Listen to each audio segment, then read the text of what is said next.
What's up, everyone? It's the God, Young Montu-Ra, and welcome to Montu-Ra, the podcast, where I talk about the good, the bad, and the downright dirty of music, business, and spirituality. What's up, my gods and goddesses? And we are back again. Thank you to everybody tapped in, tuning in. It's the God, Young Montu-Ra, Young Seer, Young Sorcerer, Young Oracle. I am musician, artist, producer, and DJ. And on today's episode, we're going to talk about this week's cosmic forecast. I haven't done one of these in a while. It's been a lot that we obviously have to break down. So I'm going to definitely take this and do it in parts in a sense. But I want to give a overall consensus of what this energy is. I hope everybody's going to have a great week. This is going to be for November 12th. Today is November 6th to November 12th. So we're going to tap in a little bit as we start with the moon, of course. So early this morning, depending on your time zone, this is the last quarter moon to be exact. So when the sun is in Scorpio, this is going to form a square with the moon right now in Leo. So this phase has been some sort of a crisis of our consciousness. Remember, we've been talking about 2023 being the biggest transformation of our generation. And after we have that incredible full moon in Taurus, as we were basking in the awareness symbolized by that full light of the moon, we are now dispersing our knowledge to come to a point where we need some sort of something to work out for us or something to not work. Remember, we're talking about a ton of new energy coming in our lives. So I'm saying being prepared for next week's new moon is something new that is going to be born, that is going to actually bring forth inside of us out into this new energy. I do believe this is not the best time to start any major projects while the decreasing of the light of the moon. So remember, when we're talking about bringing new beginnings, starting new projects, starting anew, I like to do that in the new moon energy. So we're going to talk about that. We're going to do a whole new episode with the new moon next week. But I do see we might obviously consider our recent revelations, what they mean to us, and what's our possible next steps. So we're getting these little breadcrumbs as we continue this transformation, obviously with the moon and the new moon coming next week, but we're getting these breadcrumbs still as we continue to go through our journey. This is Scorpio season. Shout out to all my Scorpios out there. And we are going to be, with this Scorpio energy, this is like we're going to be tapping into what we desire. So what I think the word or the words for Scorpio season is I desire, because Scorpio is a sign of depth, intimacy, extremes of feelings. Superficiality simply will not do with the sun in Scorpio. We are not hiding the bullshit. We are not accepting anybody trying to pull the bullshit over our eyes, right? Because we want to get to the bottom of matters in our life. Mediocrity does not satisfy us either. All that is hidden, taboo, secret, or suppressed is going to have some type of interest to us. So, we're in astrology right now. We're talking about the occult and different things like that. Numerology, we dive deep on this podcast. So this is something that this energy is obviously going to help us. And some of us may not realize that is that we might even start to tap in more to that if we weren't before. So while the sun was in Libra, we were striving towards equality, fairness, being equal, right? Having balance. Now, while the sun is in Scorpio, we are instinctively believing that life simply isn't fair sometimes. And I kind of get to that some point, and at some point in my life as well, thinking like, what the fuck just happened? You know what I mean? Like, why me type energy? But at the same time, this energy is very provocative. kind of usually in a quiet way, but it is strong-willed, it's intense. If we've all been feeling this energy, it's definitely been a time for us to really tap into ourselves. But I do believe this is a sense of rebirth. Remember, Pluto does rule Scorpio, so this is always going to be that rebirth, that repurpose, that recycle, that transformation that we've been talking about. And while the sun is in Scorpio, this is something that I believe it can kind of draw us to different challenges, maybe crisis, but at the same time, we can feel compelled more so to heal, fix, and direct our energy where we want to be at. So that's something to think about as we continue to move through Scorpio season. Mercury is in Scorpio. It will be heading into Sag later on this week. On November 10th. But while Mercury's still in Scorpio, our thoughts and communications are more intense, right? We got the sun there, we got Mercury with the way we talk, that air energy transforming into the water of Scorpio.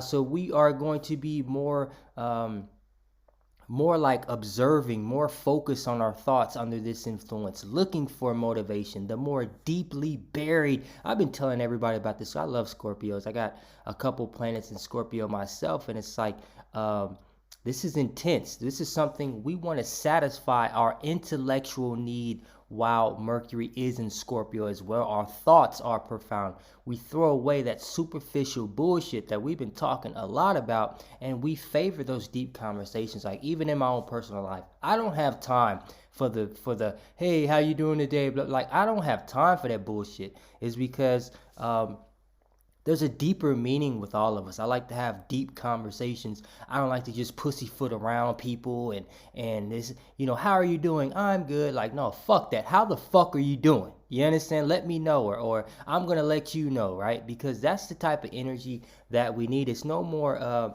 walking on eggshells for people so we can try to please everyone and all that type of shit. Fuck that. And we're talking with Mercury in our communication, not being not cussing people out for no reason or anything like that. But my point is being able to say, I want depth in conversations. I want real meaning in my relationships and what I'm saying, because during this cycle, our approach is more psychological when analyzing, deciding, studying, and observing. We're not afraid to go places mentally right now. We're tapping back into our meditations. We're diving deep into our dreams and different things like that. While Scorpio is in, while Mercury still is in Scorpio, we can be intrigued by motives and secrets or taboos, right?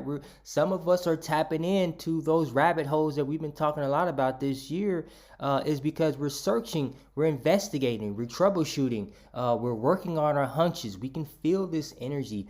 And if left to observe on our own, we do our best thinking, seeking the hidden layers of a situation. So understand that. But Mercury is going to transition into Sagittarius on November 10th to about December 1st. So we're going to have that type of energy as well. So our thinking is going to shift from a need to, kind of plumb to the depths of any given situation to the desire to learn about a wide range of topics, right? We're going to be seeking ideas. We're going to be thinking more optimistic. We're going to have that fire energy again with Mercury. Our faith is going to increase. We're going to be more equipped to believe and to persuade. So I do think this is a great time for us to kind of understand that we're going to be more inclined to ask questions and seek answers during this forward-looking cycle. Remember, these are, Mercury in Scorpio and Mercury transitioning into Sagittarius. This is going to help us to be more philosophical as well. So trying to wrap our heads around new concepts and new ideas. So we might go from trying to tap in so hard to the unknown of that scorpionic energy to now transitioning that to helping us to understand it in a more philosophical way as Mercury heads into Sagittarius. Remember, Mercury is that air sign. It's about the mental. It's about the psychology of life. So we have to understand how we can actually use this energy But on the downside, I got to keep it both ways. Everything ain't always up, everything ain't always down. But on the other side of it, we can be a bit inconsistent and lack attention to details as well. So we definitely want to be open. We definitely want to communicate, give our input, and I do think while Mercury is in Sagittarius, we'll be a bit more humorous and friendly at the time as well. Venus is in Virgo as we speak, only for the next couple of days. So this has been a time where we are expressing our love through practical means and gestures. Maybe we've been running errands, doing a lot of detail work, just being there for our friends, our lovers, and the people in our life, because Venus is all about love. It's all about art. It's all about beauty. And while it's been in Virgo for the past month, um, that earth energy is still there. So we're talking sensual, this being practical. This is something that helps our romantic natures of our life as well. So this is something we could easily, or we may have been easily feeling guilty if we are too self-indulgent at this time. And that is something that that Venus energy can have us do. But at the same time, while it has been in Virgo, bringing our services to other where it needs to be filled at, expressing our love, um, trying to be more detailed oriented, like I said. But the shadow side of this position is being overly critical of our partners in relationships, maybe even being picky, nervous, or worried about different things. So this is something that I do see, that the Virgo energy kind of does, but at the same time, it did help us to kind of activate and understand our health is our wealth.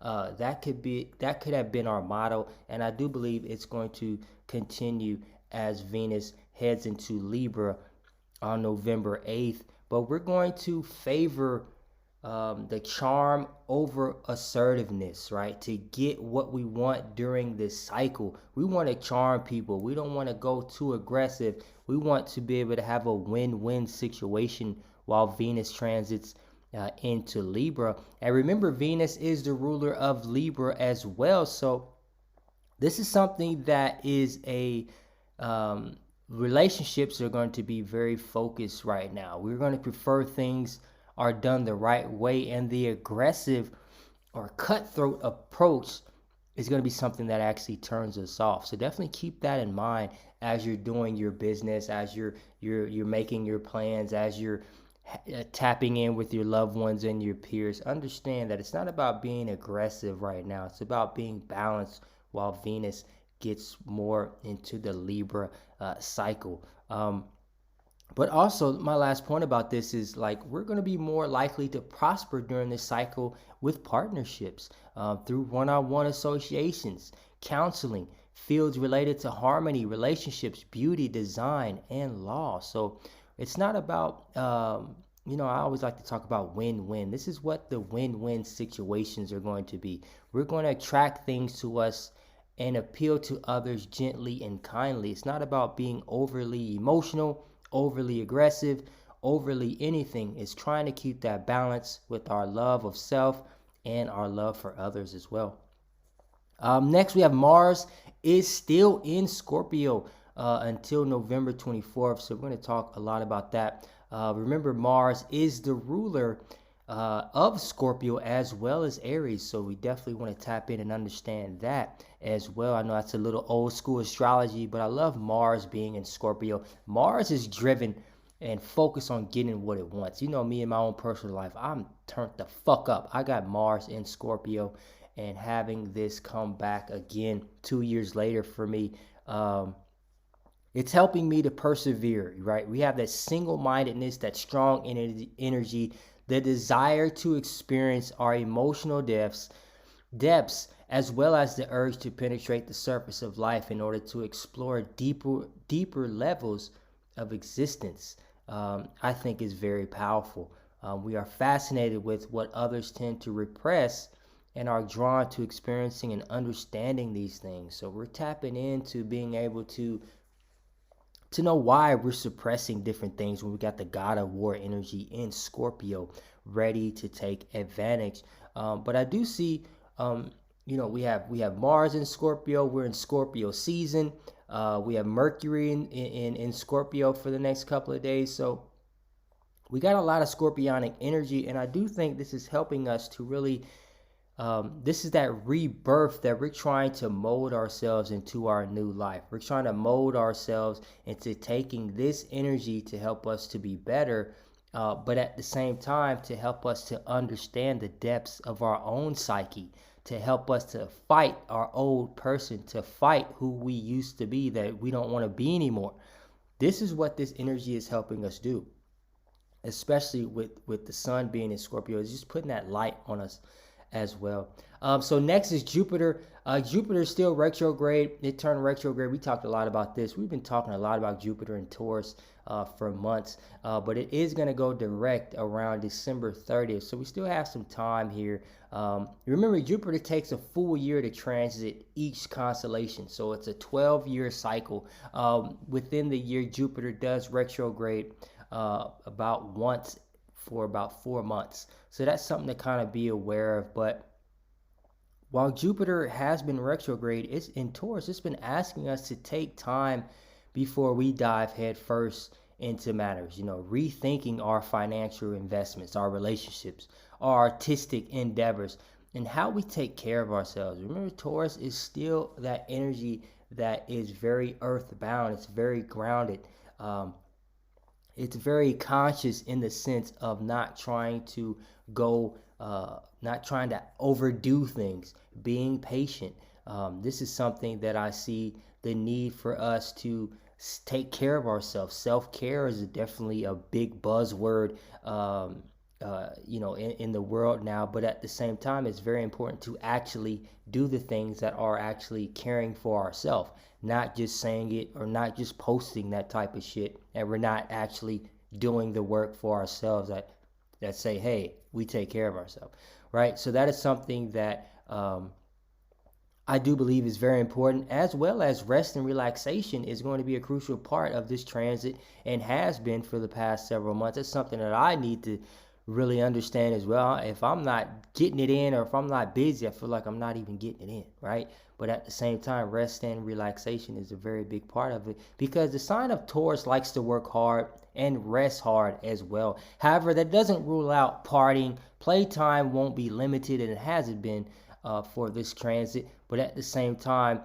this is something that we find ourselves doing more as a way to kind of calm ourselves down and just take a moment to ourselves. But definitely understand that it's crucial to spend the extra energy given to ourselves for some TLC.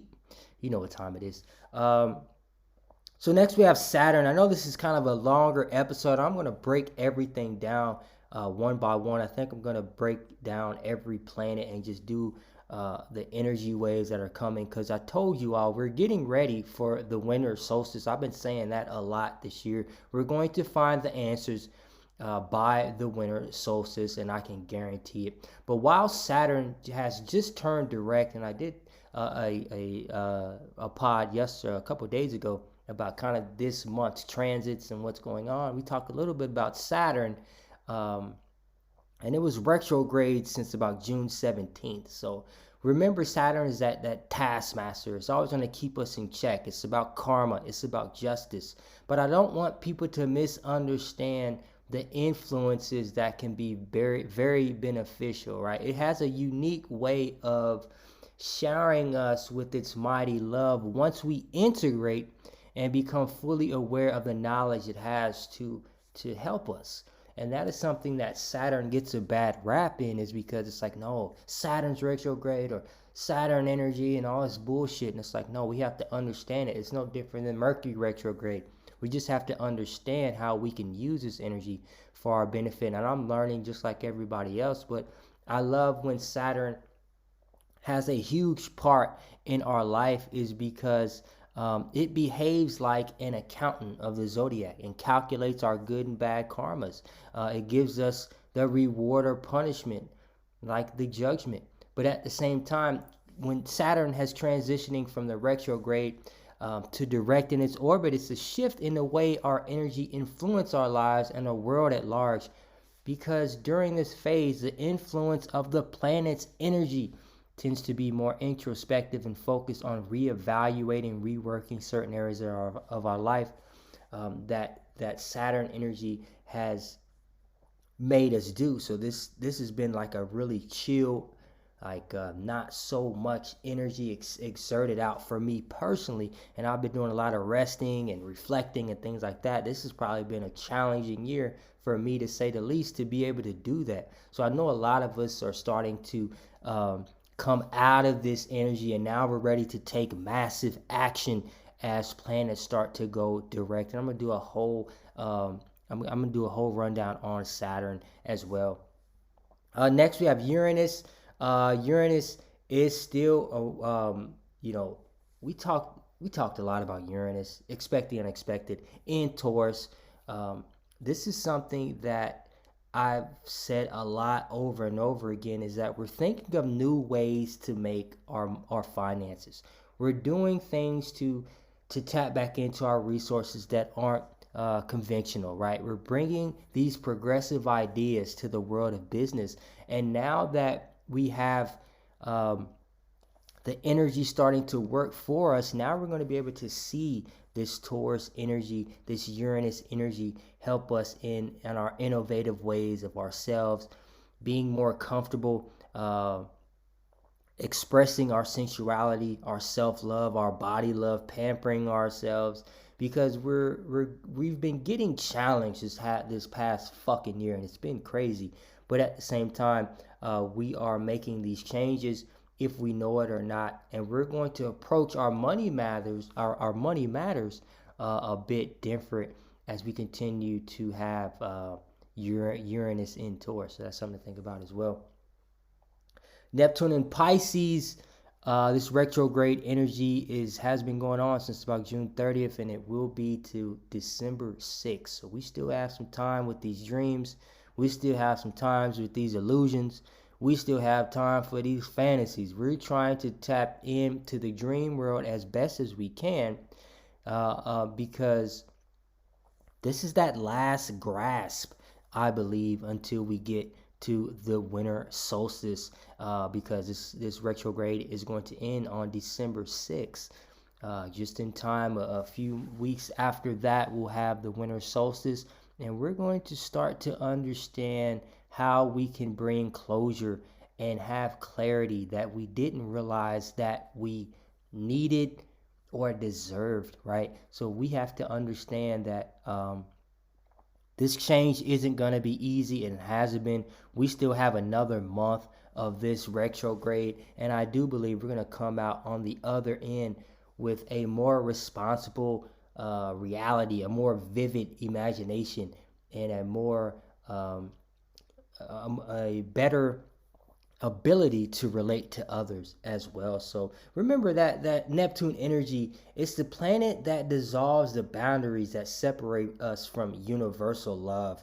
And we talk a lot about that, and it's knowing that we are all one. So we're going to see a lot of different things, that these fantasies that have been put out there for us to kind of tap into in a not so good way. Now we're getting all that bullshit out of the way, and once this planet does go direct in a month, we're going to be able to say, you know what? I know exactly what my truth is, and I'm going to speak it, and I don't give a fuck what anybody says. Last but not least, we have Pluto. I love Pluto. And this has something to do, Pluto. Let me double check my chart here while I want to. So Pluto is still in Capricorn, as we know. But when, while Pluto was retrograde and things like that, and we were trying our best to, tap into understanding that transformation with Pluto is going to be radical, right? We can't run away from transforming. I tried to do that, and I'm saying that is because transformation isn't hard, but we have to go through it. It's a pain in the fucking ass, to say the least.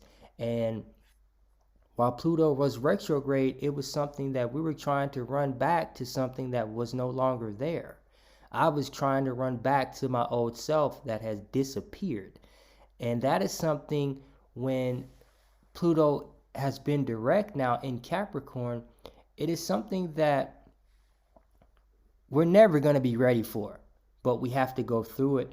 And it's going to happen regardless if we're ready or not. I don't think we ever are, but running away from being somebody that we know we need to be or desire to be, it isn't going to stop the process, right? Which is like all the more reason why we should try to work with this intense energy of Pluto, and why this year has been so intense. Because most people, I don't like to talk about people, but it's like most people don't like getting out of their comfort zone. And it's not even most people. I'm going to say all people, including me, right? Is because it makes us feel like our lives are falling apart. Like, in all honesty, I don't know what the fuck is going on, right? But I do know the Most High has a plan. And when reality, when our reality is getting like harsh, or things are happening, or we get a crazy reality check, that is how we get rebooted, leading us to a better quality of life. Now, this is obviously something that doesn't even make any fucking sense when we're talking about the harsh reality of life and things falling apart, and now I get rebooted. What the fuck does that mean? You understand what I'm saying? But at the end of the day, it's for us to be able to stand the test of time, that we are built strong enough on our own foundations. We're able to thrive. We're able to survive. Our need for kind of taking control of our life is something that the Most High takes away from us, in a sense. Because I don't know if we ever have control in our life, but when we get comfortable, we feel like, okay, I know what to expect. I know what I'm going to get here. I know what I'm going to do in my work. I know this and that. But when we get out of our comfort zone, we don't know what the fuck's going on. And that is how we actually grow. And that is easier said than done. But I do believe this has helped us to desire us to make change. We can all, desire change, but has anybody out there listening ever been so fucking tired of themselves that we forced ourselves to change? You understand what I'm saying? Like, we're like, I'm fed up with myself. Fuck this shit. I'm getting out of my comfort zone.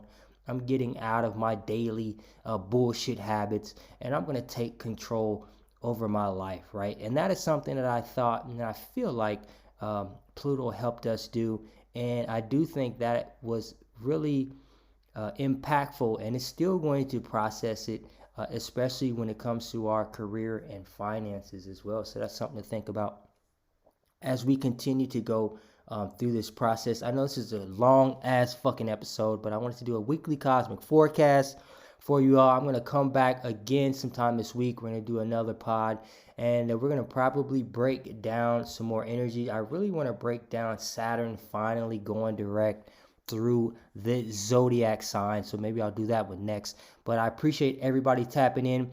If you do want a reading, please email me at officialmontu@gmail.com. Oh yes, and I do have my first single is coming out. I'm not sure exactly when I'm actually going to put it out officially, but you can tap in with me on SoundCloud. And it's called 369 Home Studio 369. Much love to everybody out there. Thank you, everybody, for listening. It's the God Young Montu-Ra, and I will see you in the next one. Peace.